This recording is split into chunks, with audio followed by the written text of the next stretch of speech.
নবী করিম সাল্লাল্লাহু আলাইহি সাল্লাম কোনো ব্যক্তি তার ক্ষতি করতে পারে এরকম আশঙ্কা বোধ করলে তার ক্ষতি থেকে বাঁচার জন্য এই দোয়া পড়তেন। দোয়াটা হলো আল্লাহুম্মা ইন্না নাজআলুকা ফি নুহুরিহিম ওয়া নাউযু বিকা মিন শুরুরিহিম।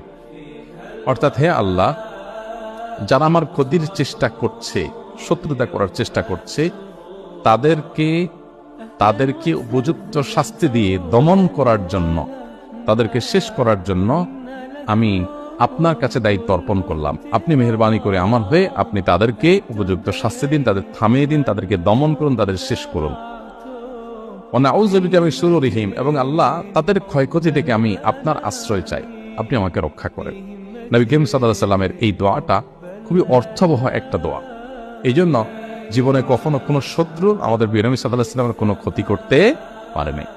কোনো শত্রুর ক্ষতি দ্বারা যখন আপনি ক্ষতিগ্রস্ত হন, আশঙ্কা করবেন, এই দোয়া পড়বেন, আল্লাহ রক্ষা করবেন। কিভাবে অতি শীঘ্রই দোয়া কবুল হয়? শুধুই কি নামাজ, নাকি অন্য কোনো নিয়ম আছে? দোয়া কবুলের জন্য সবচেয়ে বড় বিষয় হলো তাড়াহুড়ো করা যাবে না। শীঘ্রই বা কুইক দোয়া কবুলের কোনো ভার্সন নেই। আপনি যে বিষয়টাকে খুব দ্রুত চাচ্ছেন, আপনি কি জানেন যে সে বিষয়টা আপনার জন্য কল্যাণকর কিনা?